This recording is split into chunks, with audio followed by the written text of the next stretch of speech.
Yang saya hormati para narasumber kita pada siang hari ini yang ada di depan. Ada Pak Wisnu, Kapten Wisnu, Kepala Sahban Tanjung Priok, Pak Max dari Bea Cukai Tanjung Priok. Ini Pak Dedi, tadi udah seneng-seneng ini, udah diwakilin, bukan udah diwakilin, udah diambil alih lagi sama pemain utamanya. Tapi ternyata di sesi tanya jawab, beliau harus jawab. Siap ya. Izin yang dari IPC, Pak Dimas. Pak Dimas, izin Pak Dimas. Mewakili Pak Gunta. Pak Guna. Rekan-rekan Ketua Asosiasi dan para hadirin yang saya tidak sebutkan namanya satu persatu. Menyikapi tentang obrolan ke depan atau kini, ke depan dan serta solusinya, saya ada beberapa hal yang barangkali bisa saya sampaikan. Namun tolong digarisbawahi, seringkali kita, saya kira tidak bapak-bapak yang ada di depan. Seringkali kita ketika memberikan masukan, belum apa-apa udah bertahan dulu. Tapi mudah-mudahan masukan ini menjadi vitamin buat bapak-bapak instansinya dan juga buat kita semua para pengguna jasa layanan perpelabuhan. Yang pertama tadi saya terima kasih Pak Max sudah sampaikan informasinya bahwa pelayanan penanganan kontainer yang harus periksa fisik atau yang seringkali kita kenal dengan yang namanya berhandel dilayani Sabtu dan Minggu. Mudah-mudahan itu benar-benar direalisasikan Pak Max. Walaupun saya masih ada catatan sebetulnya secara keseluruhan pelayanan Bea Cukai Tanjung Priok ini sudah sangat luar biasa. Saya sangat mengapresiasi lah begitu cepatnya pelayanan di Bea Cukai Tanjung Priok. Hanya saja perlu ada penyempurnaan barangkali di sana sini. Tadi saya bangga juga mendengar tentang layanan SLIM dan itu kita rasakan. Saya selaku ketua asosiasi dari gabungan importer nasional seluruh Indonesia yang kebetulan juga saya pelaku usaha importasi. Saya kira di layanan SLIM itu juga cukup baik. Kita tidak terlalu sulit sekarang karena kita bisa menggunakan sistem itu di awal. Jadi mengupload atau mengajukan layanan itu cukup melalui scan. Namun demikian setelah kita ajukan scan dan responnya misalkan SPJM, tetap saja dokumen asli itu harus diserahkan. Nah ini sama kejadiannya seperti DO online. DO online luar biasa idenya. Saya sangat menyambut dan mengapresiasi ketika DO bisa dikirim secara online kepada pemilik barang. Dengan kita mendaftar terlebih dahulu perusahaannya, menyerahkan seluruh kopi dokumen perusahaan.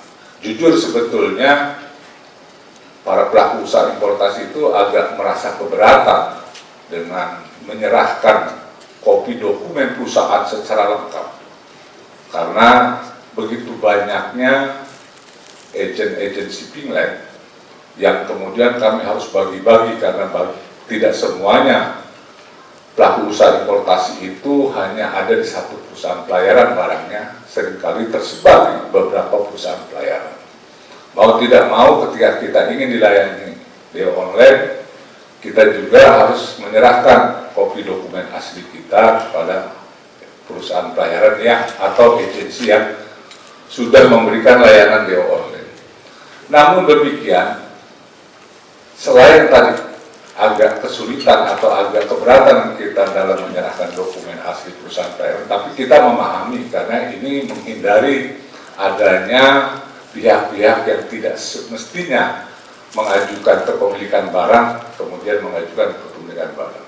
Tetapi ketika DO online kami sudah ajukan melalui sistem online, dan kemudian DO-nya belum akan bisa diserahkan kepada pemilik barang kecuali kami menyerahkan BL asli. Artinya 2 kali kerja. Yang tadinya saya cukup menugaskan 1 kurir untuk ke agensi Pingland mendapatkan DO sekaligus melakukan pembayaran dan menyerahkan BL asli, sekarang 2 kali. Kami ajukan dulu secara online, kemudian kami datang sekaligus bayar, menyerahkan BL aslinya, tunggu kadang-kadang 1 sampai 2 jam DO-nya dikirim bisa langsung ke kantor. Ini juga sama di beberapa layanan yang ada di sekitar pelabuhan yang pada akhirnya DO online atau pelayanan secara online itu juga kita masih harus menghadiri atau mendatangi tempat di mana layanan itu diberikan. Barangkali mudah-mudahan ini ke depan diupayakan oleh pemerintah Indonesia, Kapten Wisnu atau Kepala Otoritas Pelabuhan bisa menyampaikan ke pihak pemerintah bagaimana caranya BL asli itu bisa dikirim secara online. Sama dengan becukai tadi Pak Max, ketika tadi kemudian responnya SPDM, kita harus menyerahkan hard copy-nya atau backdrop. Artinya ya 2 kali juga kita tetap harus berkunjung di mana layanan itu diberikan. Kemudian bicara pelabuhan, layanan pelabuhan. Jujur saja, pelabuhan khususnya terminal peti kemas di Tanjung Priuk itu minimal ada 5 yang saya sering gunakan jasanya. Ada MAL, ada IPC TPK, ada NPCT 1, TPK Koja, dan NPCT 1. Tetapi layanan pada saat pengambilan tilang atau mau mengambil barang ketika akan melakukan pembayaran itu beda-beda layanannya. Kalau MAL dan IPC TPK itu masih manual. Bayar di situ, di loket, kemudian juga baru dilayani tilangnya. Seringkali di jam-jam tertentu, petugasnya itu sudah istirahat duluan nih Pak Dimas. Contoh misalkan di saat pergantian shift atau pada saat jam sholat, maghrib atau subuh. Ya, kami bukan menyuruh supaya mereka tidak sholat, paling tidak di jam-jam itu ada overlap. Kalau mereka harus meninggalkan tempat kerja dan melaksanakan tugas ibadahnya, tetapi di loket itu tetap harus ada pelayanan. Memang buka, loket itu buka, tidak tutup, tetapi tetap ada kami harus nunggu. Di kita ini seringkali seperti itu, buka sih buka gitu, tapi kalau tidak ada pelayanan di jam-jam itu, ya percuma juga yang namanya buka, apalagi kalau pagi gitu. Pak Dimas itu di jam 5 itu seringkali sudah mulai istirahat, nanti baru bisa dilayani gitu jam 8-an, jam 7 atau jam setengah 8 itu baru bisa dilayani. Nah saya kira kalau di beberapa terminal itu bisa secara 24 jam murni secara online, kenapa masih ada terminal yang melayaninya secara manual? Itu pun di JCT sudah bagus, tapi jika dibandingkan dengan NPCT 1, itu harusnya bisa mengadop sistem yang ada di NPCT 1. Sehingga di Priuk itu jangan banyak sistem, atau jangan berjenis-jenis layanan, satu sistem. Nah, kalau di NPCT 1, kita cetak tilang bisa dari rumah atau dari kantor. Pembayarannya juga bisa langsung dibayar transfer di situ juga, tilangnya langsung kita cetak. Tidak demikian dengan di JCT, belum, tapi sudah sistem. Kita bisa mengajukan langsung, kita tinggal klik di situ, bayar juga di situ, tapi kita harus ke lokasi. Ada yang semi itu di layanan bahandal. Di layanan bahandal itu semi. Ya, pakai sistem, tapi juga harus nunggu juga. Orangnya nanti baru nyerahin tilang. Itu di lokasi bahandal. Nah, saya berharap ke depan Kalau kita mau jadi pelabuhan yang world class, ya layanannya paling tidak sama, karena tarifnya sama. Nggak ada bedanya kami dilayani di T3 atau di JCT atau di NPCT, tarifnya itu sama, besaran tarifnya itu sama, baik tarif loloknya maupun tarif storage-nya sama. Tapi kenapa pelayanannya masih juga berbeda? Dan sebetulnya bukannya nggak bisa, ini bisa, soal kemauan aja. Buktinya NPCT 1 bisa. Jadi kalau di NPCT 1 saya bukan membanggakan NPCT 1, ini jujur bicara soal pelayanan di pelabuhan. Dari rumah atau dari kantor kami cetak tirai itu bisa. Tapi di JCT kita memang pakai sistem. Hanya saja harus tetap datang karena sistemnya masih ada di JCT atau di Koja.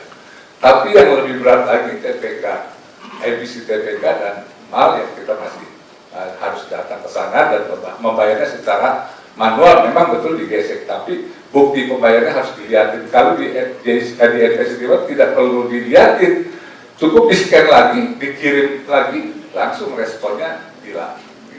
Nah ini tantangan ini Pak Ope, Pak Dedi, ini yang punya regulator, sebagai regulator ini bisa ya paksakanlah agar layanan di pelabuhan itu sama.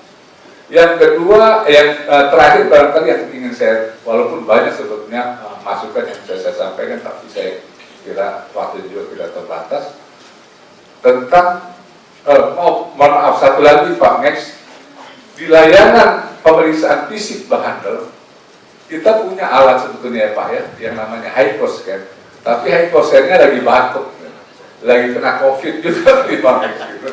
Memang sudah tua, maklum, saya sudah sampaikan juga kepada kepala kantor dan bahkan juga saya pernah juga suratkan ke Pak Dirjen bahwa memang sebetulnya Bea Cukai sudah mengajukan ke Kementerian Keuangan agar difasilitasi atau diberikan fasilitas alat yang modern hyposcan. Kenapa?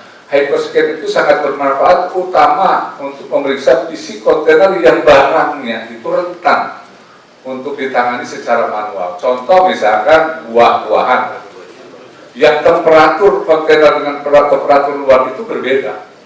Begitu dibuka pintu saja temperaturnya sudah berubah.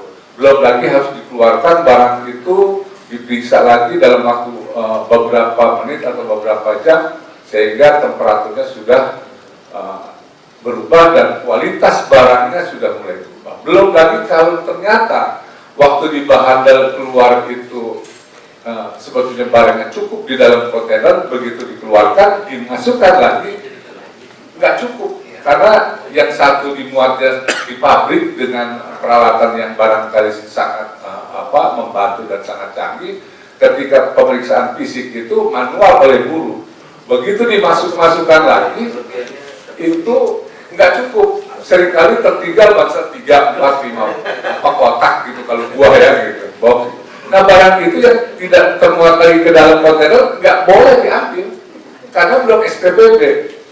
Nah ini rentan rusak gitu, rentan rusak. Ya kadang-kadang akhirnya importir merelakan tuh buruh pada ikut ambil gitu. Merelakan tapi kotaknya jangan gitu kan.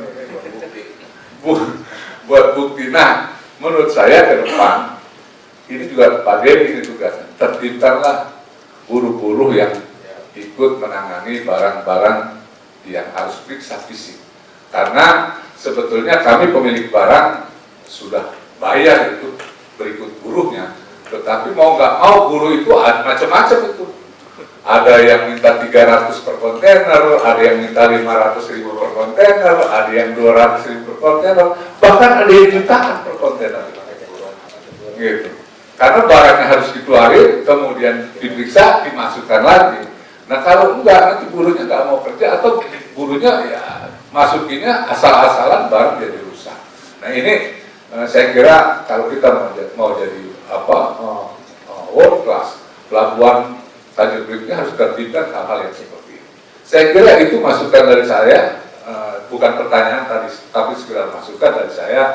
Mudah-mudahan acara ini benar-benar memberikan solusi bagi pelayanan kepelabuhanan ke depan, sehingga pelabuhan Tanjung Priok ini benar-benar bisa terwujud sebagai pelabuhan kelas dunia. Terima kasih. Wassalamualaikum warahmatullahi wabarakatuh.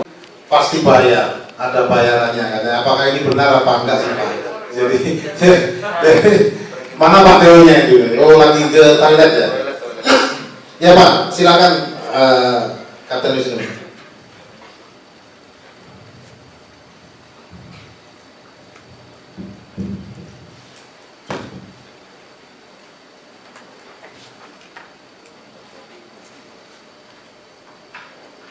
Pakai ini aja Pak, karena pakai masker ini tidak kelihatan intonasinya dengan jelas. Ini nggak ada chemistry. Baik, terima kasih karena ini penyampaian pertama. Jadi saya mengucapkan salam dulu. Assalamualaikum warahmatullahi wabarakatuh. Salam sejahtera dan salam sehat tentunya untuk kita semua. Biar kalian Pak, biasa Pak, pantun dulu Pak. Cari sarung di toko antik. Penjaganya gadis, hati-hati. Ngobrol bareng Mas Syafi, tempat insan beliau unjuk berbakti. Tepuk tangan dulu. Baik, Kesah Bandara Utama Tanjung Priok mensupport sekali Pak acara ini, dan mudah-mudahan ini bukan yang pertama di tahun ini ya. Sebelumnya di tahun ini sudah pernah Pak ya? Sudah, dan kita berharap terus mengangkat isu-isu yang saat ini lagi update ya. Sebetulnya ada satu slide yang mau saya sampaikan. Bisa nggak ditampilkan satu aja, satu slide Pak. Satu slide ini mewakili ungkapan isi hati dan perasaan saya. Karena saya tidak pernah menyangka akan diamanahkan oleh pimpinan Kementerian Perhubungan untuk menjadi sahabat Tanjung Priok. Tetapi ternyata hikmahnya menjadi direktur lalu lintas itu banyak kenal dengan orang-orang di Tanjung Priok. Jadi kayaknya pemanasan dulu, dibalik Pak. Ya, saya kenal sama Kep Subadi Saman karena harus bahas tentang DO online, terus masalah biaya kontainer itu yang biasanya dengan teman-teman Pak Adil ini kita jadi wasitnya gitu. Akhirnya sampai di mana itu Pak ya? Kayaknya perjuangan masih panjang gitu ya. Ya sekalian saya menjawab pertanyaan dari Pak Subadi Saman tadi. Jadi kalau ngomong masalah peraturan ini bukan hanya masalah menuliskan teks ke dalam suatu pasal atau ayat-ayat di situ, tapi ternyata sebetulnya bagaimana dulu kita menangkap aspirasinya. Karena aspirasinya kalau sinkron nggak apa-apa, kalau kontra ini yang mesti harus diserap dulu. Jangan sampai nanti begitu dikeluarkan peraturannya ya akhirnya di clash juga sama teman-teman gitu, dibawa ke judicial review kan, jadi ya efektif gitu. Makanya kita sangat berhati-hati ke depan, terutama kalau memang masih terjadi pro dan kontra. Bapak Ibu sekalian, saya sebenarnya bukan wartawan gitu ya, tapi saya punya tim humas Pak Ridwan. Tim humas ini saya minta, ini Mas Gilang ini ada, saya minta coba dari dari media-media ini kumpulkan yang paling hot ini isunya apa gitu. Ternyata dalam 4 bulan setelah saya diberikan amanah di posisi ini itu paling banyak itu masalah isu lingkungan, ekoport, greenport, pengelolaan limbah. Berarti artinya sebetulnya pelabuhan Tanjung Priok itu adalah pelabuhan yang memang sudah berwawasan internasional, sudah berwawasan lebih maju Pak. Biasanya isunya lingkungan, tapi kalau pelabuhan yang zaman-zaman dulu itu isunya profit aja. Nah, ini sebetulnya salah satu ciri, sebetulnya sudah ada kemajuan. Orang kalau sudah mulai peka dengan isu lingkungan, maka culture-nya sudah culture yang lebih maju. Kemudian 25,41% ini adalah terkait dengan pelayanan sertifikat kapal, masalah kapal lautan, dan masalah COVID.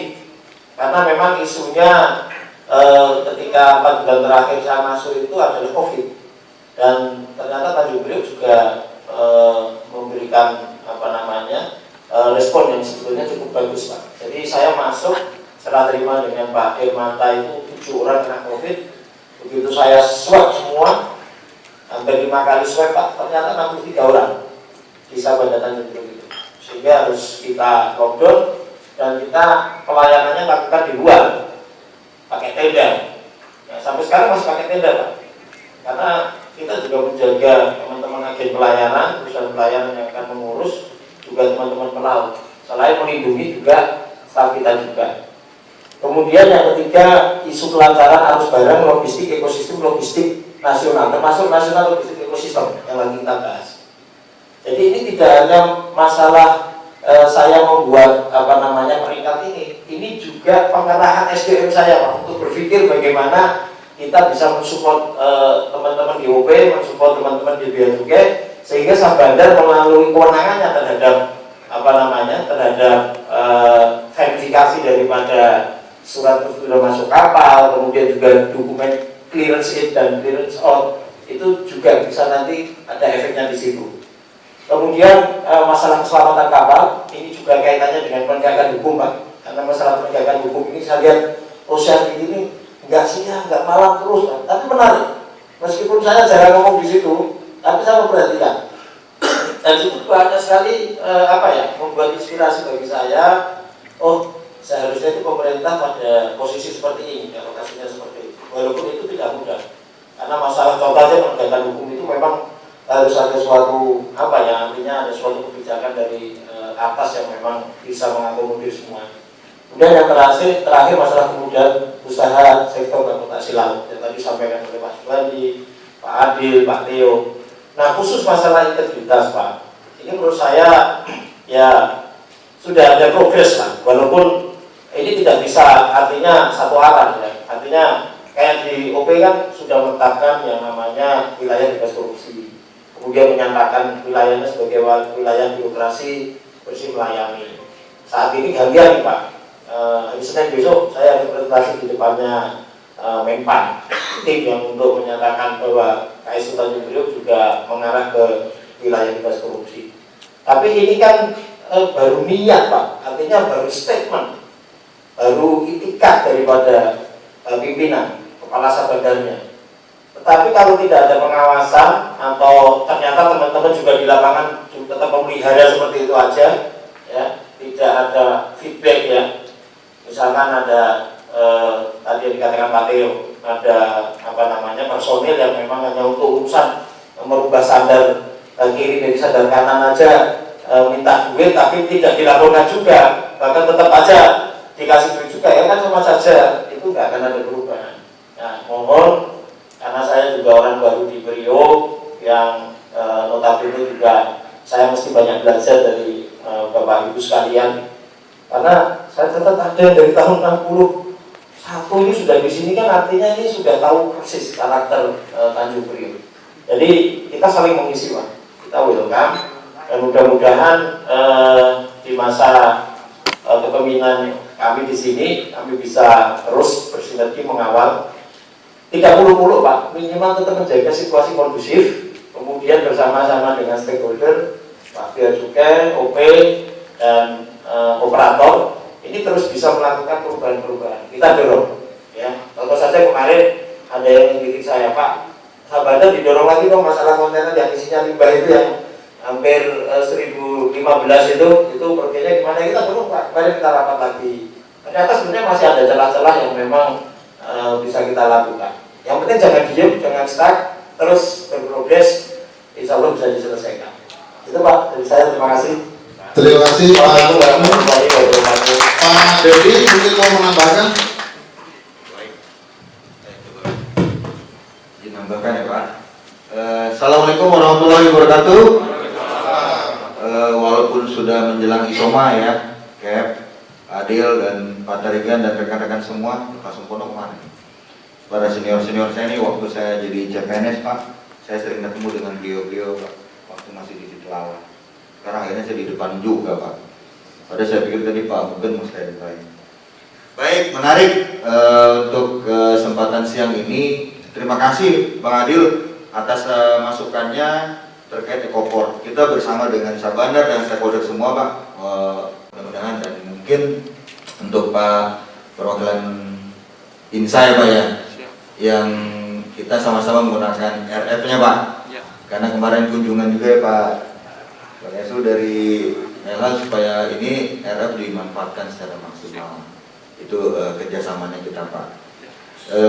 Kemudian dari Kep Subandi siap, TKBM Pak, Dan satu lagi Pak Tarigan juga tracking Pak. Jadi ada 2 concern yang sedang digarap oleh Pak OP dalam 2 bulan terakhir inilah kurang lebih, terkait pemutakhiran data TKBM Pak. Jadi kita buatkan data sinkronis yang walaupun sudah ada datanya Pak, cuman kita mau menggunakan elektronik Pak.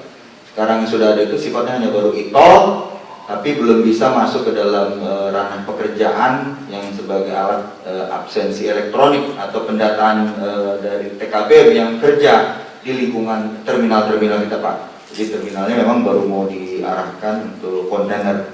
Jadi nanti baru selesai minggu kemarin Pak, tim kami di Aston Sentul untuk pendataan 2.300 kawan-kawan TKBM kita yang nanti kita berikan kartu, nanti disediakan alat atau sistem readernya di gate di pos 1, 9, dan 8 mungkin nanti dia sudah terekam Pak, masuk ke wilayah mana nih TKBM ini dengan data yang sudah masuk ke dalam wilayah kita. Jadi dashboard nanti pemerintah juga bisa lihat, walaupun nanti operator yang mengelola, tapi paling nggak kita tahu yang kerja itu ke terminal-terminal itu sesuai dengan data yang sudah diinginkan. Itu kayak. Kemudian juga untuk track Pak Tarigan dan kawan-kawan pengusaha, ternyata benar tuh Pak Bandi, bagaimana supaya yang saat ini memang kita baru mendesain supaya truk kita itu kan ada 5 terminal, jadi ada 5 bahkan atau mungkin 7 gitu kan, satu truk itu pegang 7 Pak.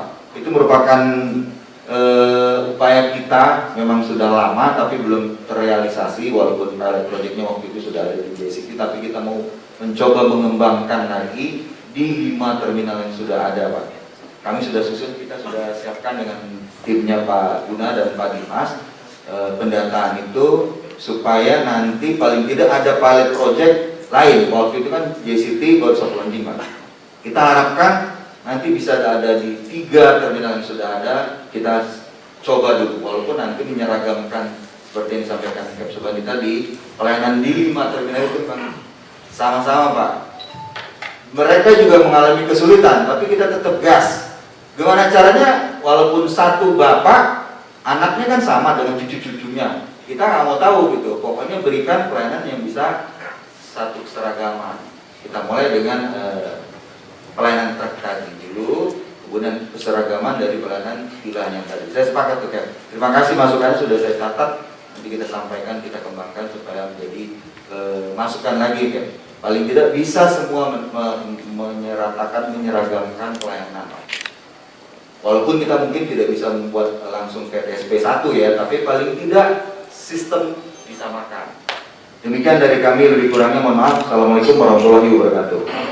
Terima kasih Pak Dedi. Jadi mungkin mudah-mudahan apa yang disampaikan Kep Wisnu, Pak Dedi bisa memuaskan Bapak sekalian. Pak Dimas ini tadi kan Pak Adil itu sedikit menyinggung bahwa ada antrian kapal, antrian truk ya. Kemudian Pelindo konon sudah menyiapkan buffer area. Terus tadi Pak Theo juga menyinggung loh, Pelindo ini kan sebagai operator, tapi kadang-kadang masih mengeluarkan kebijakan kayaknya regulator. Nah ini gimana nih Pak Dimas?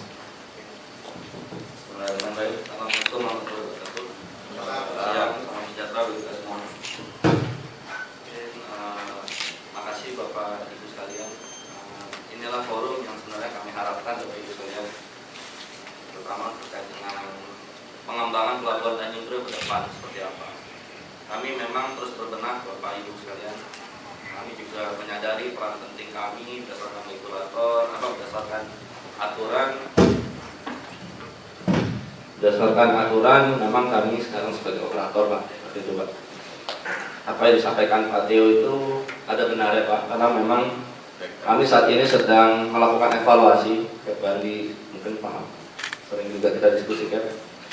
Karena banyak aturan-aturan Pak yang sampai saya dari masuk Pak sampai sekarang itu masih berlaku. Itu. Baik aturan yang terkait dengan perpelabuhanan, sewa menyewa, segala macam. Ini yang sudah tidak duduk Pak, seperti itu Pak. Sementara proses bisnis saya sampaikan oleh Kep Wisnu tadi sudah berubah pola bisnisnya, seperti itu. Ini sedang kita rubah Pak. Coba kita masukkan ke dalam rencana kerja kami, apa sih aturan-aturan yang sekarang yang memang tidak pas lagi seperti itu. Oh, ini ternyata porsinya regulator, porsinya OP, porsinya Sabandar, porsinya siapa, itu yang sedang kita review kembali Pak. Kami butuh support gitu. Yang kedua terkait dengan Pak Adil, benar Pak, PR kami juga Pak. Sekarang ini kami dengan timnya Pak Dedi, dengan Pak Mugen di OP, PR kita nih Pak, truk seperti apa penanganan dengan Pak Juli Tariga, kita sudah diskusi dengan almarhum yang sebelumnya, yang sekarang seperti itu Pak. Kami punya buffer Pak, buffer area di sana. Bahkan nanti kita sedang melakukan studi. Buffer itu tidak hanya satu harusnya Pak, tapi ada sisi barat dan sisi timur seperti itu. Karena truk-truk ini kan nggak mungkin Pak dari timur barat lagi balik lagi seperti itu. Ini sedang kita coba kembangkan Pak buffer area di Inggom seperti itu, dan juga kami sedang mencoba untuk membuat truk itu tidak keluar Pak, seperti itu. Jadi kami akan membuat suatu kenyamanan Pak, jadi terkoneksi nanti Pak. Kalau sekarang kan dari truk keluar dari pos 1 masuk lagi ke buffer gitu ya. Ini nanti enggak Pak, nanti akan ada jalan akses Pak, akses tembus dari pos 1 itu langsung masuk ke buffer areanya, sehingga nanti Priok itu industri 1 kita tutup Pak, seperti itu. Jadi kami punya ada lini 1 lagi di Inggom itu nanti lini 1 Pak, seperti itu. Ini akan sedang kita coba mencoba untuk bernegosiasi dengan mitra kami Pak, sama-sama BUMN juga, PT DKB seperti itu sedang kita coba kita akselerasi seperti itu Pak Idil. Dan dalam waktu dekat kemungkinan buffer area itu akan kita kalau sekarang masih free nih Pak, free. Ini PR juga buat kami juga, di sana ternyata jadi depo Pak. Kami punya ini punya pengalaman, saya baru masuk Priok itu cek. Coba cek data di buffer. Ternyata buffer itu sampai ada yang 7 bulan di situ truknya. Ini PR buat kita seperti itu. Bahkan ada lagi yang palanya tinggal ekor aja. Jadi saya bilang ini bukan buat depo seperti itu. Ini makanya sedang kita carikan lagi, dan insya Allah mudah-mudahan sedang berkoordinasi juga dengan tempatnya Pak Dedi. Kami akan coba tidak gratis, tapi itu makan satu kesatuan pelayanan yang terintegrasi. Tadi sampaikan kita belanja juga seperti itu. Kami sedang coba mendesain Pak. Jadi truk itu nanti masuk itu sudah jelas mereka mau kemana. Sekarang ada masuk ya nyari aja tuh muter. Dikejar sama PPSL kami, antri ke terminal lagi ada bongkar muat. Dikejar lagi, muter lagi tuh seperti itu. Nah, ini PR yang kami sudah diskusikan juga dengan Pak Tariga, dengan teman-teman yang lainnya seperti itu, seperti apa solusinya. Terus yang kedua, yang ketiga terkait dengan Cap Bandi. Benar Cap, yang terima kasih masukan Cap, ini memang bukan satu hal yang tidak bisa kita pungkiri. Memang pelayanan masih jauh. Kami sudah bilang world-class port, digital port seperti itu. Namun parameter ini yang mana? Seperti itu. Ini sedang kita coba standarkan.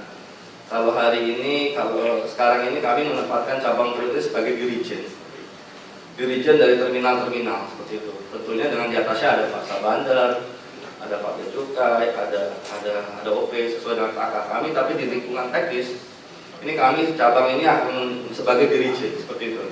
Sistem yang baik akan kita pakai seperti itu. Sekarang memang ada gap yang disampaikan, saya juga ini kok kenapa masih datang lagi sih seperti itu. Ini kan biaya kos buat mitra-mitra kami seperti itu, dan ini mudah-mudahan di pusat juga sedang digali ya seperti itu. Dan mungkin saat ini kami sedang mengembangkan juga Pak beberapa program dan juga jargon kami Pak Hadir. Yang pertama adalah we grow together Pak. Yang kedua dari situ adalah kita sinergi to sukses. Jadi kami Tanjung Priok itu sekarang tidak lagi merasa oh saya IPC, bukan aku Pak, tapi kita. Seperti itu, sinergi to sukses.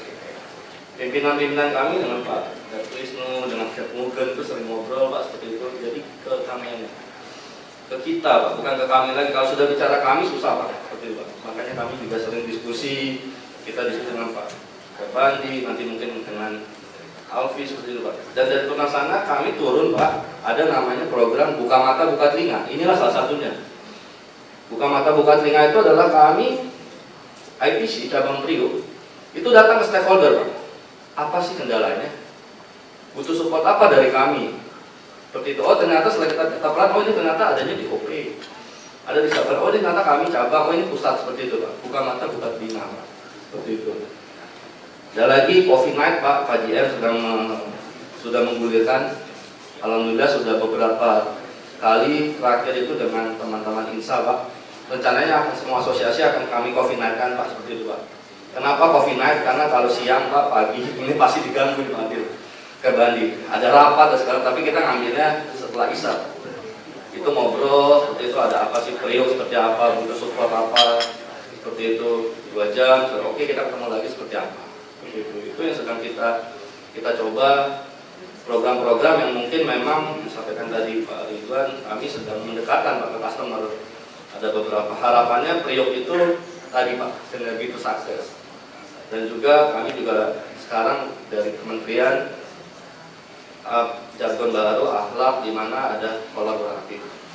Jadi kami sekarang ini berkolaboratif Pak, cabang baik dengan stakeholder dari pemerintahan maupun dengan para teman-teman di lapangan seperti itu. Mungkin itu Pak Ridwan yang bisa saya sampaikan. Mohon supportnya Bapak Ibu sekalian.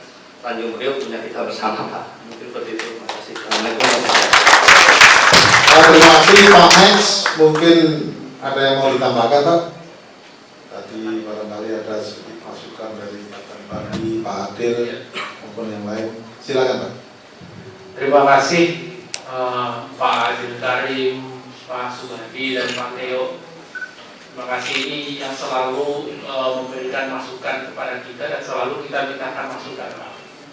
Karena kita setiap saat kita meluncurkan layanan baru, kita tentunya perlu feedback. Kita tentunya perlu feedback dari stakeholder kita, bagaimana pengalamannya, bagaimana tanggapannya, apakah ini baik atau kurang baik, di stop atau kita lanjutkan diperbaiki. Ini saya sangat terima kasih Pak Adil, Pak Subandi selalu memberikan kami masukan dan dukungan tentunya. Ini tentu memberi semangat buat kita ini, kalau ada dukungan ini selalu memberikan semangat.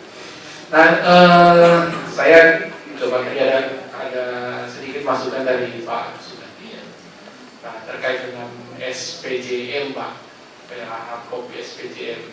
Sebenarnya itu memang salah satu goal kita juga Pak. Kita ingin itu semua digitalize, semua kalau bisa tidak ada dokumen lagi. Pak, memang sistem yang kita sekarang memang ya semua di scan dulu, dikirim. Kita memang sulit membedakan ini apakah ini akan merah atau hijau kan? Karena apalagi sekarang kan tidak selalu perusahaan itu dia pasti merah. Bisa jadi yang merah dan menjadi hijau. Bisa jadi yang selama ini hijau kemudian merah. Nah, sehingga memang di awal semuanya dikirimkan melalui scan. Nah, yang merah itu sampai dengan saat ini rata-rata hanya berkisar 5% lah.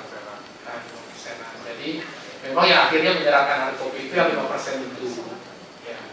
Ya mau nggak mau itu masih berlangsung sampai sekarang ya. Karena memang ada salah satu persyaratan yang memang harus dipenuhi bahwa memang itu harus ada penyerahan hard copy.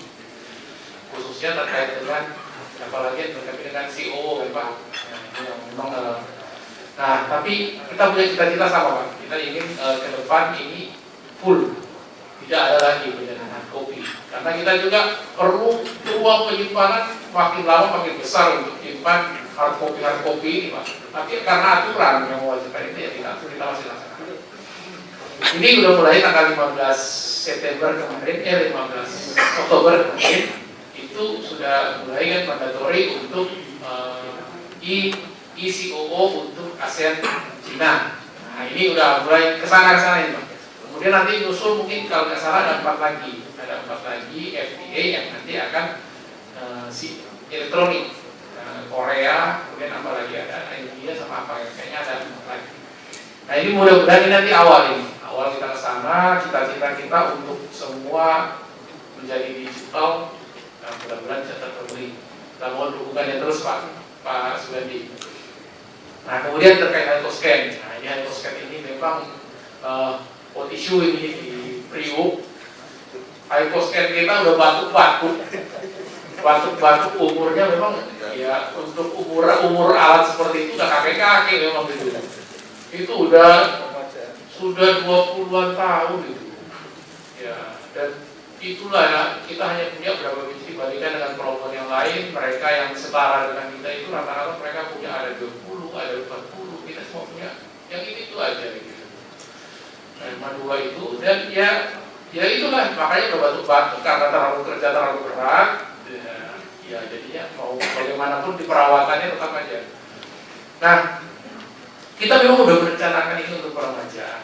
Sebenarnya dari TPS itu sudah ada yang siap untuk mengadakan, sudah ada yang siap untuk mengadakan, dan secara aturan sebenarnya itu bisa. Nah, tetapi memang ada beberapa pertimbangan. Kita tahu TPS terminal itu entitas bisnis. Ya. Jika ada investasi tidak mungkin nanti tidak mengharapkan Ada cost ya. kembali kan. Nah, nanti akan pasti ada cost-nya. Nah, ini yang sebenarnya kita tidak harapkan.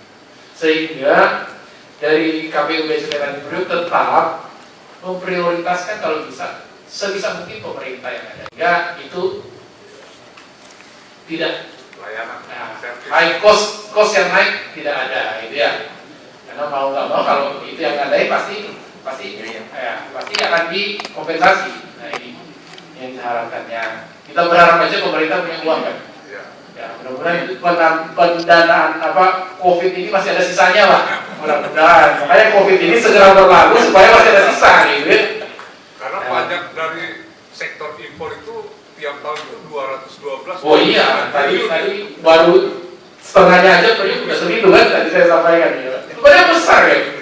Cuma kita nyari ternyata nggak bisa. Kalau kita nyari apa yang kita dapat kita pakai sendiri, wah itu udah luar biasa kita di Priok ini ya. Tapi ya ternyata nggak bisa seperti itu. Kita juga cari buat sektor-sektor yang lain juga. Ya sehingga jadi seperti itu. Tapi mudah-mudahan ini bisa terrealisir. Dan sudah dimasukkan secara resmi, Pak Mentor juga sudah mengusulkan. Mudah-mudahan ini disetujui. Dan ini memang prioritas, apalagi ditunjang dengan NLA ya. Ada perintah Presiden untuk NLA, salah satunya itu harus. Karena itu sangat membantu. Terus karena memang untuk bea cukai itu sangat membantu. Mempercepat pemeriksaan barang itu karena barang-barang yang satu jenis, barang-barang yang peka, apalagi buah kan sepertinya satu jenis saja. Itu masuk haiku aja 5 menit selesai, kalau nggak dibongkar setengah hari lagi periksa. Nah itu yang memang kita ingin bisa terrealisasi sudah. Ya. Kemudian terkait dengan Pak Theo, ya tapi ya mungkin mudah-mudahan ada yang Pak Theo yang masih bisa dengerin terkait dengan transshipment ini kemudian ada punglinya. Nah, ini agak seru ini kan udah bilang ada pungli gitu.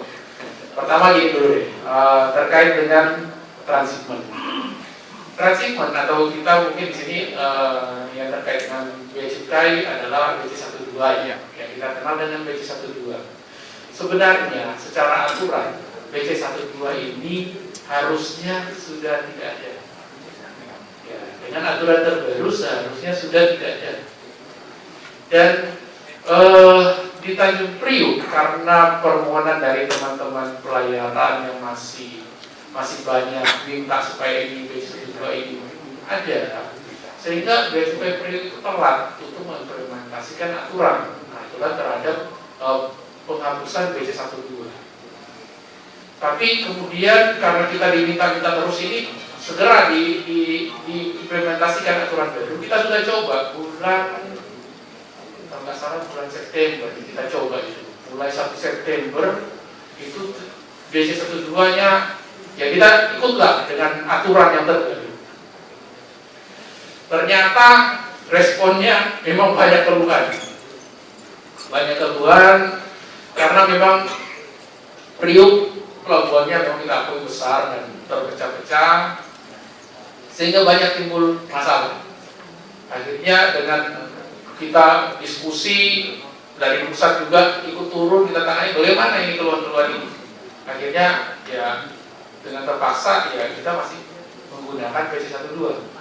Ini untuk kelancaran karena memang kemarin masukan dari teman-teman pelayaran. Seharusnya nanti dengan aturan yang baru itu manifest BC11 itu nanti ditutup dengan autuan. Jadi nggak perlu lagi BC12. Harusnya dengan manifest autuan itu sudah cukup. Ya. Tapi ini masih ada masalah. Ya, ada masalah ya. Jadi kita nggak perlu bahas di sini. Kalau kita bahas tengah hari lagi nanti selesai yang ini. Tapi itulah beberapa kali dibahas ya. Kemudian akhirnya sampai saat ini dikembalikan lagi. Entah sampai kapan kita lagi cari solusinya bagaimana supaya itu bisa lebih lancar lagi tanpa manual lagi dengan BC12 ya. Nah kemudian terkait dengan pungli. Nah, kalau masalah pungli sebenarnya ini masalah klasik yang harusnya sudah tidak ada lagi.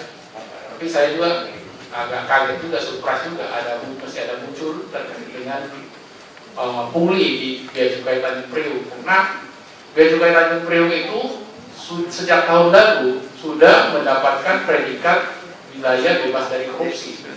Ya. Sudah di assessment oleh KPK dan Menpan ya, bahwa ini memang sudah comply untuk mendapatkan predikat wilayah bebas dari korupsi. Nah, jadi untuk hal-hal yang seperti ini memang kita bisa jadi terjadi ada oknum ya. Di antara situ dari 1.141 orang misalnya ada 1-2 oknum yang masih mencoba-coba. Nah, ini yang kita minta kerjasamanya. Kalau masih ada seperti ini, tolong dilaporkan ke kantor Bea Cukai. Lapornya bagaimana? Laporkan ke bidang kepatuhan internal. Bisa lewat email, bisa lewat WhatsApp, bisa datang langsung ke bidang kepatuhan internal. Jangan ada masalah seperti ini kemudian kita diamkan. Ya. Kita diamkan orang-orang yang di situ, entah dari pihak Bea Cukainya maupun dari pengurusnya yang mungkin bisa memanfaatkan kondisi ini. Nah, ini harus dilaporkan supaya kita lakukan pemeriksaan secara bersama-sama. Akan dipanggil, dua-duanya akan dipanggil. Siapa yang kejadian pada saat itu akan dipanggil dan diperiksa. Kalau memungkinkan kalau ada CCTV-nya juga kita akan periksa, gitu ya.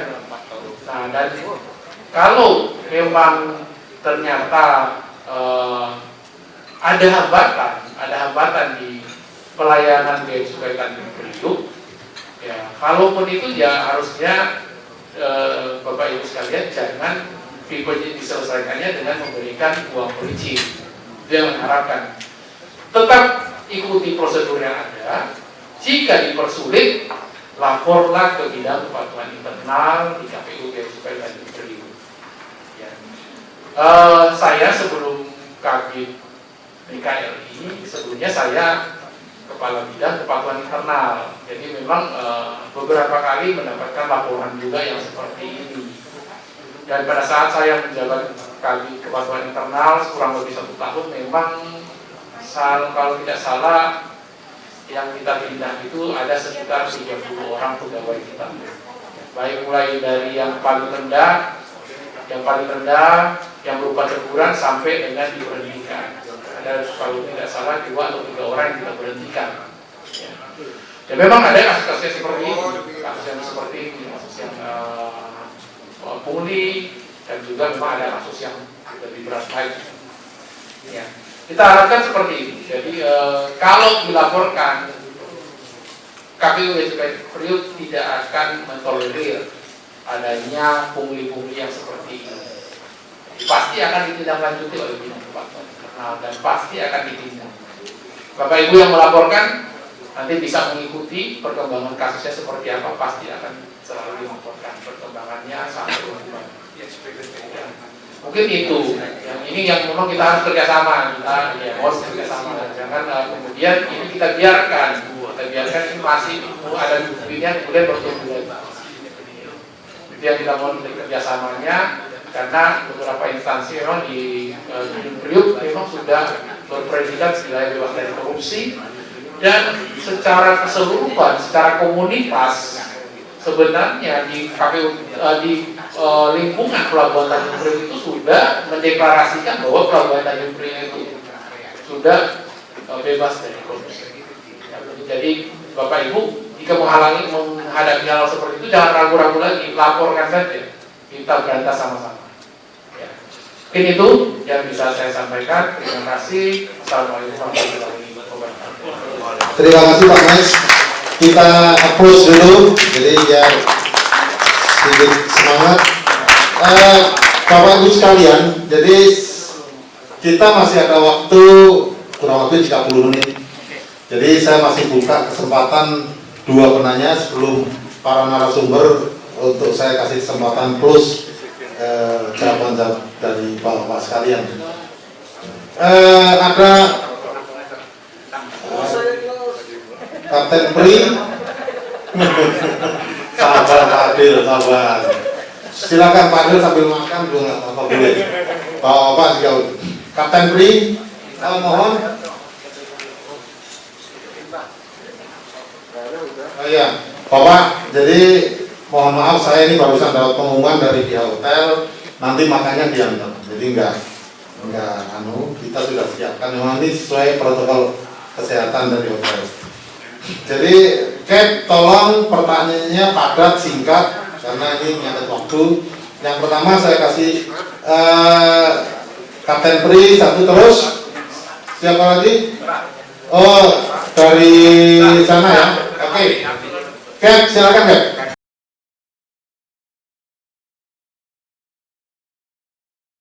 Terima kasih Bapak yang ada di depan adalah pejabat yang memang berkompeten dalam hal ini. Namun masukan untuk Ocean Week ya, karena di pelabuhan itu ada yang namanya QICP, P-nya 3. Nah ini yang ada sekarang adalah C dan PPP. C adalah Custom, Port Harbor Master, Port Authority, dan satunya Pipelindo. Nah, Pipelindo, nah, sehingga tidak bisa mencerminkan atau tidak bisa berdiskusi secara utuh. Contoh, kan ada QI, Q-nya adalah karantina. Tadi ada bicara mengenai karantina dan mesti Bapak memberikan waktu kepada Pak Brata untuk memberikan masukan apapun itu, karena menjadi penting dan beliau masih ada di dalam sini. Terus imigrasi juga terkait dengan COVID dan bagaimana ini perlu disampaikan. Itu masukan untuk QIC, untuk Ocean Week. Pertama, tentang yang tren di sini saya ngikutin Pak Dr. Wisnu tentang limbah. Nah ini memang terkait harus menjadi satu program, diawali yang bukan hanya ketemu di sini ya, beberapa kali bertemu di kantor pusat Hupla ataupun di Kementerian Maritim. Dan alhamdulillah deklarasi yang kemarin itu menjadi awal bahwa Tanjung Priok sudah mengikuti. Namun masukan ini Pak, karena yang namanya limbah itu harus termonitor dari awal sampai akhir. Nah untuk itu banyak pemain di Tanjung Priok, apakah itu pemain yang memang mempunyai izin atau broker. Nah untuk itu mohon dalam hal ini tentang PMKU-nya Pak, PMKU-nya mungkin bisa diperketat, diberikan kalau sudah punya namanya perjanjian dengan Pelindo, akan lebih bagus. Artinya difilter di sana. Oke. Nah terus yang kedua adalah terkait dengan Pak Man, tadi ada transshipment BC11in terus ditutup dengan BC11on. Nah ini memang terjadi kendala yang kemarin Pak, karena mensyaratkan BC11out untuk pengajuan clearance tadi, memindahkan muatan dari first carrier ke second carrier. Nah sementara second carrier-nya mungkin belum datang.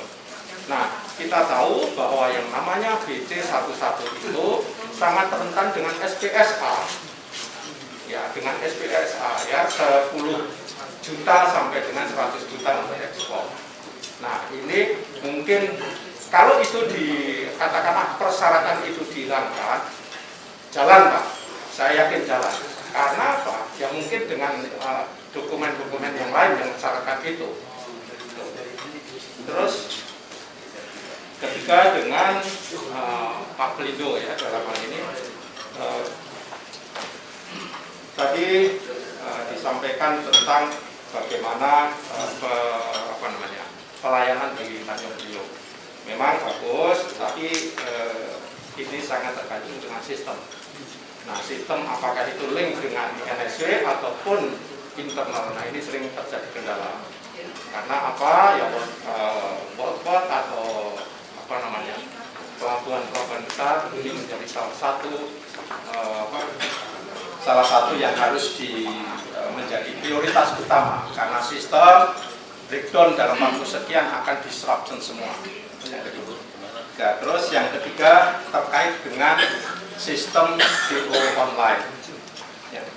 Di dalam proposal yang ada adalah sebagaimana Kapten Subandi sampaikan itu adalah untuk memberikan pelayanan mengenai DO online kepada konsaini. Memang persyaratannya harus siapa yang menerima itu harus mendaftar. Itu persyaratan untuk istilahnya harus terregister siapa yang berhak.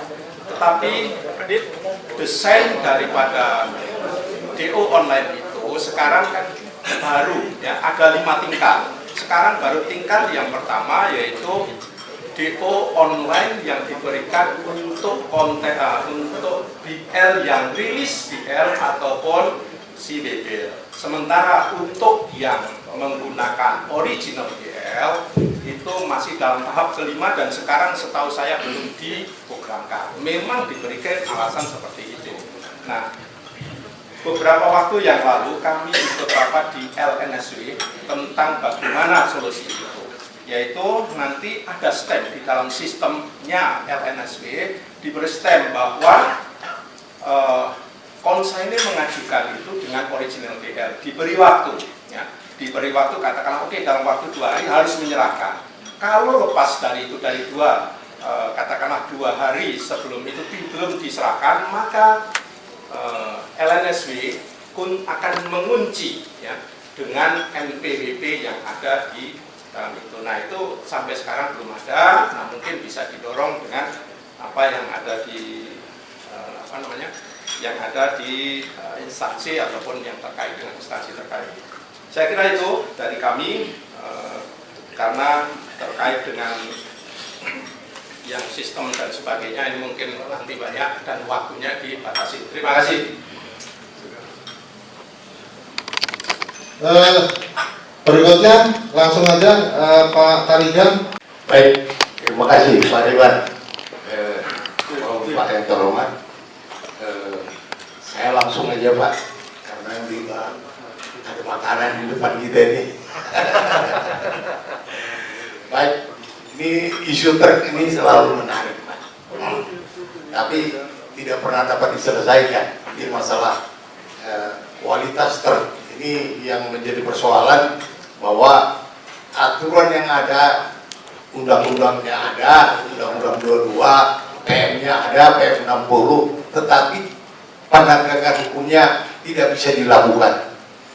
Ini berbeda ini dengan karena PM 60 ini produksi dirjen darat, tetapi kalau jalur perhubungan laut kayaknya tidak ada penegak hukum yang bisa melakukan penindakannya. Seperti diketahui bahwa di PM 60 itu ada aturan bahwa SPM itu harus 20 tahun umurnya truk. Nah, akhirnya kita tidak bisa membatasi truk yang beroperasi itu yang sudah berusia di atas 20 tahun karena undang-undangnya mengizinkan dia tetap beroperasi. Sehingga walaupun pandemi ini sudah begitu dalam, truk yang beroperasi hanya sekitar 40%. Yang menjadi persoalan sekarang, pengguna jasa itu lebih cenderung pakai yang tertua karena itu murah. Jadi dalam kondisi begini, teman-teman yang punya beban truk baru itu nggak jalan. Yang kita lihat beroperasi semuanya jelek. Nah, ini yang saya kira perlu kita sikapi sehingga terjadi persaingan yang sehat. Artinya truk tua itu harganya 50 juta. Kemudian yang baru itu 1 miliar, Pak. Ongkosnya bating-batingnya di hari-harinya yang bagus itu nggak jalan. Itu kira-kira. Kedua, ya ini pesan saya, Pak, masalah overload. Overload ini juga ya perlu ada kerjasama dari semua pihak. Pertama, yang paling berbahaya overload itu adalah ngangkut 2x20. Ini masih diizinkan di pelabuhan untuk membongkar dan membuat kontainer 2x20. Ini juga sangat merugikan pengusaha angkutan. Barangkali itu yang bisa saya sampaikan pada kesempatan ini. Mungkin Pak Didi nanti bisa merespon terlebih. Terima kasih. Terima kasih. Jadi Pak Kapten Wisnu harus meninggalkan acara ini karena dia langsung mau ke bandara, Pak.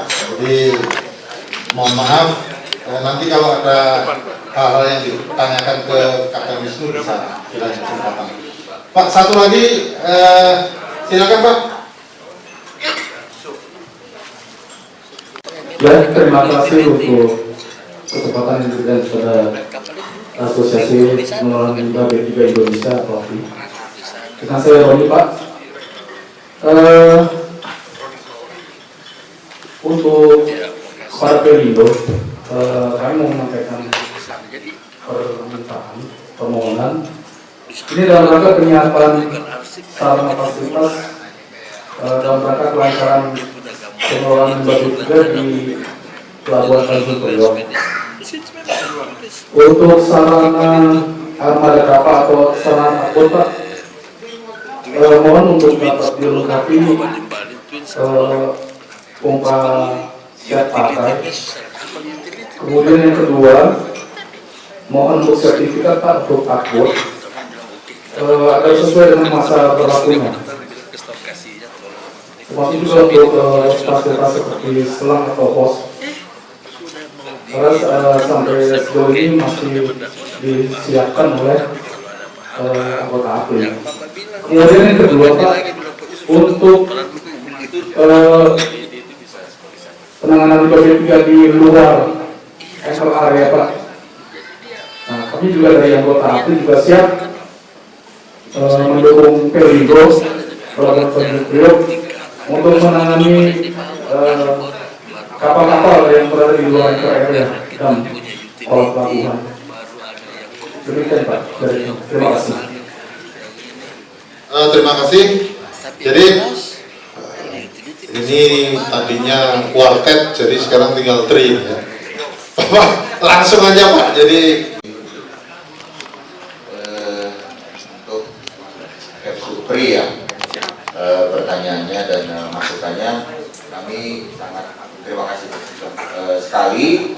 Kemudian untuk kalau di online mungkin Pak Supri lebih mengikuti saat ini ya, di yang terakhir saya ikuti konsep di MLG-nya. Tapi pada intinya kita berupaya untuk mencapai itu ya Pak Max ya. Kita secara bertahap, kalau istilahnya dari tim NSW semuanya dalam masih progres ya Pak ya, progres untuk mencapai tujuan supaya pelayanan BUMN kita tercapai. Dan apa yang menjadi masukan-masukannya, saya rasa tinggal kita melaksanakan aja dari komitmen antara pelayaran dengan kita untuk di dalam satu sistem yang bisa melaksanakan itu.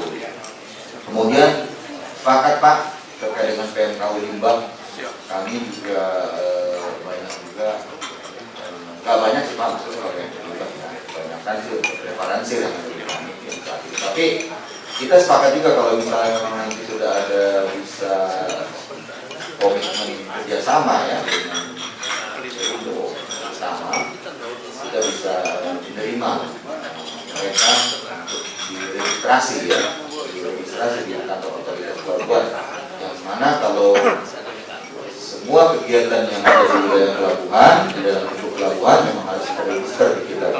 Terima kasih Pak atas masukannya. Kemudian Pak Tarigan, ini sudah lama sekali kita berupaya berulang-ulang dari mulai awal kaji, mau kita mengulang kembali. Saya ikuti launching tapi belum realisasi. Tapi kita upayakan babak baru lagi ke depan ini dilakukan karena Pak OP, Pak Sabandar, dan Pak Sikem, Pak Guna ini mereka satu alumni, ya satu alumni di WMU. Jadi nggak pakai kopi morning pun dia kadang-kadang suka kopi morning sendiri Pak. Kita kabit-kabit juga ditinggalin aja tuh. Nanti balik-balik baru ada kerjaan datang, karena ada inovasi lah istilahnya disampaikan Pak. Jadi mereka bertiga tuh udah kayak baju kalau saya bilang.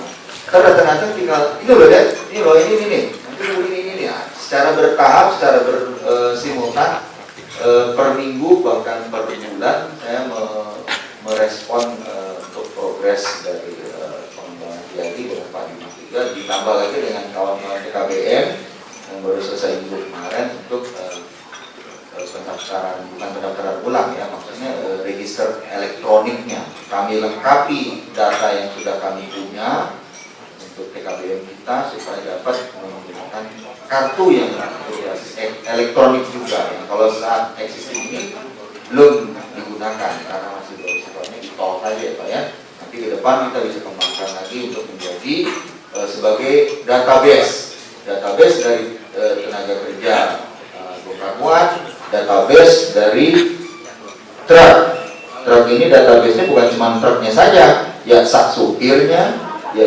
perusahaannya, kelayak jalanannya, kemudian yang disampaikan oleh Pak Tarigan tadi PM 60, kita sudah bekerjasama juga Pak dengan Dinas Provinsi DKI. 2 minggu lalu kami rapat juga dengan tim dari BPPJ. Memang masih karena kendala COVID Pak, kita mau melaksanakan ramcek tapi tidak terlaksana. Bilangnya kemarin itu masih September Pak, ini udah selesai Septembernya bahkan. Cuman karena memang mungkin karena keterbatasan tadi itu kita ingin mencoba mengingatkan ke pengusaha-pengusaha kita supaya dari sisi keselamatan naik jalannya juga dilaksanakan terlebih dahulu. Baru kita meranjak ke wilayah database truk tersebut yang nanti di dalam NLE sudah disiapkan ya Pak ya slotnya. Kan mungkin Pak Tarigan dan Pak Adil tadi sebelumnya sudah ingat juga kita di NLE-nya sudah disiapkan tuh slot kita kan untuk truk, tinggal mengisi. Bahkan dari pagi itu udah pernah menyampaikan juga waktu ada kunjungan ya Pak Menko beberapa bulan yang lalu masih OP-nya waktu itu kami waktu itu sudah disiapkan ada slot untuk kegiatan. Jadi nanti kita harapkan secara bertahap progres single submission ini yang diharapkan oleh kita semua bisa tercapai Pak. Memang tapi perlu proses karena memang banyak kegiatan-kegiatan ataupun parsial-parsial yang masih harus dikoneksikan atau dikolaborasikan di dalam sistem tersebut. Terus untuk mungkin saya juga coba terima kasih masukannya dari Apri ya, kawan-kawan ya.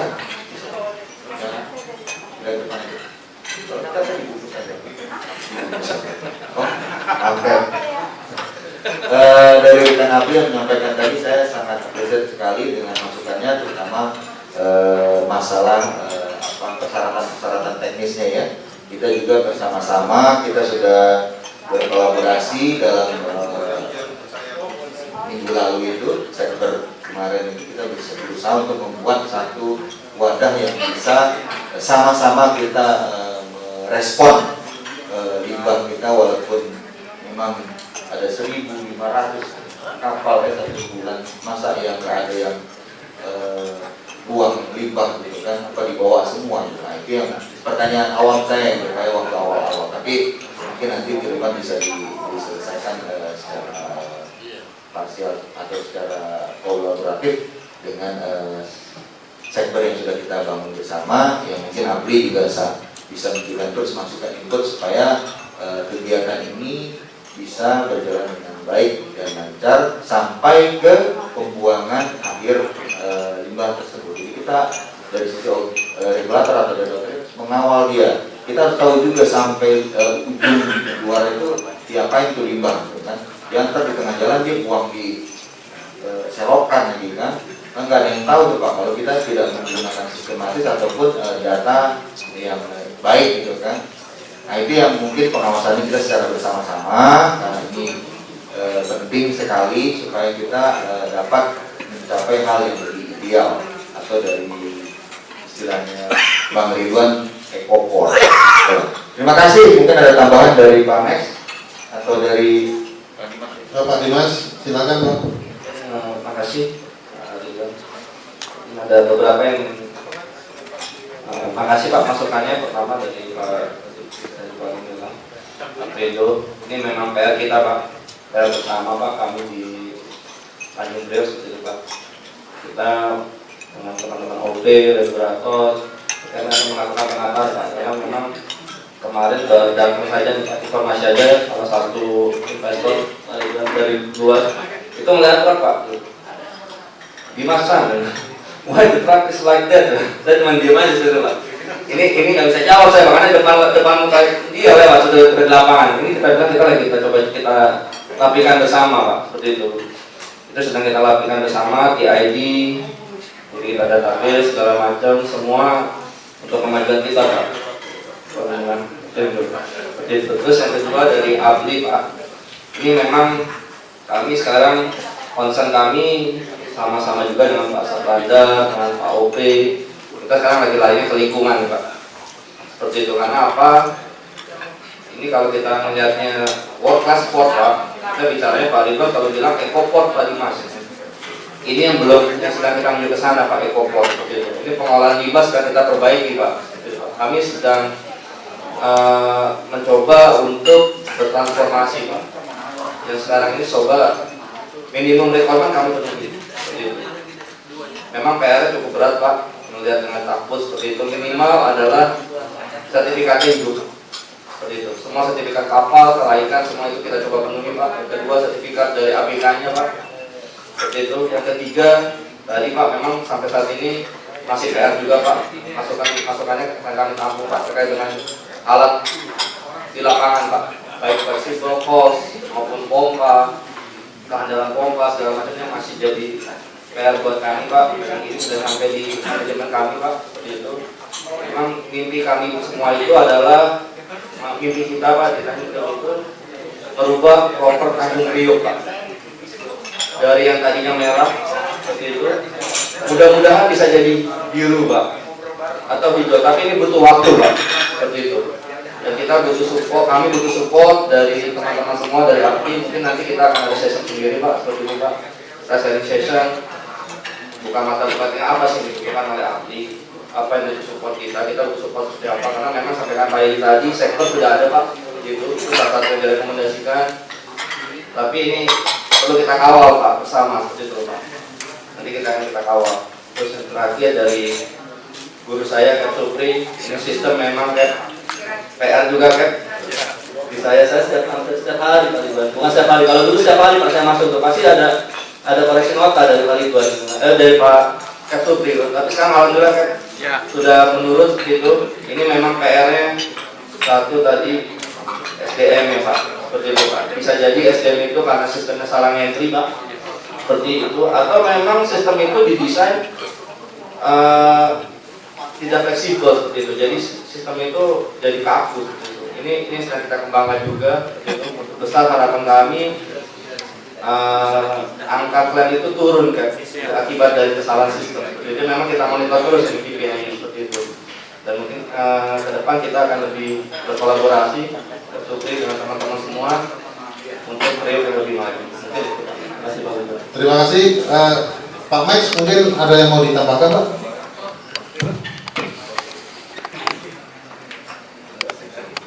Ya, terima kasih. Ya kalau masalah tadi tracking itu tadi Pak juga sampaikan ya, mudah-mudahan itu bisa masuk ke NRW ya Pak. Jadi berhasil masuk itu semua harusnya beres lah mestinya yang masalah tracking gitu ya. Karena nanti yang motor ini nggak akan ada lagi yang berkeliaran karena mereka akan ngertem aja satu tempat nunggu orderan baru jalan gitu. Sehingga ya tentunya masalah lalu lintas ini yang mirror itu cari muatan dan nggak ada lagi ya. Terus masalah umur juga mungkin bisa diatur di situ nanti ya. Ya, mungkin itu bisa lebih mudah nanti pengaturannya. Kemudian untuk dari Cap Supri tadi, terima kasih Cap masukannya. Nanti saya sampaikan. Kalau memang hanya di situ permasalahannya, mudah-mudahan ini bisa ada solusi nanti. Solusi sehingga ini aturannya segera bisa normal kita berlakukan. Karena kita dispensari terus ini. Karena belum bisa melaksanakan aturan yang harusnya sudah itu kan sudah mandatori harusnya, tapi kita masih dispensasi karena dia masih ada kendala. Mudah-mudahan ini bisa diimplementasikan. Saya sampaikan masukannya. Terima kasih semuanya, rekan-rekan. Ini saya bukan yang mungkin dari saya. Assalamualaikum warahmatullahi wabarakatuh. Kita kasih plus dari para Bapak Ibu sekalian. Jadi ternyata dari obrolan kita itu memang PR-nya masih banyak. Setuju ya Bapak ya? Jadi Pak OP juga PR-nya masih cukup banyak. Begitu pula Sabandar, juga BUP Pelindo, Bia Cukai. Jadi Bapak harus kita kawal bersama. Mudah-mudahan apa yang menjadi cita-cita kita semua untuk mewujudkan Pelabuhan Tanjung Priok menjadi world class itu bisa terwujud dalam waktu yang tidak lama. Jadi saya dalam hal ini tidak dalam kapasitas menyimpulkan karena masih banyak sekali problem, terutama bagaimana mewujudkan Tanjung Priok sebagai ekoport, green port maupun smart port. Dari sisi sistem barangkali juga masih perlu terus dikaji, didalami sehingga nantinya bisa terwujud Pelabuhan Tanjung Priok benar-benar sesuai dengan keinginan pengguna jasa maupun regulator. Jadi sekali lagi terima kasih atas kehadiran Bapak sekalian dan saya ucapkan terima kasih kepada para narasumber. Sampai ketemu dengan acara Ocean Week di lain kesempatan. Assalamualaikum warahmatullahi wabarakatuh.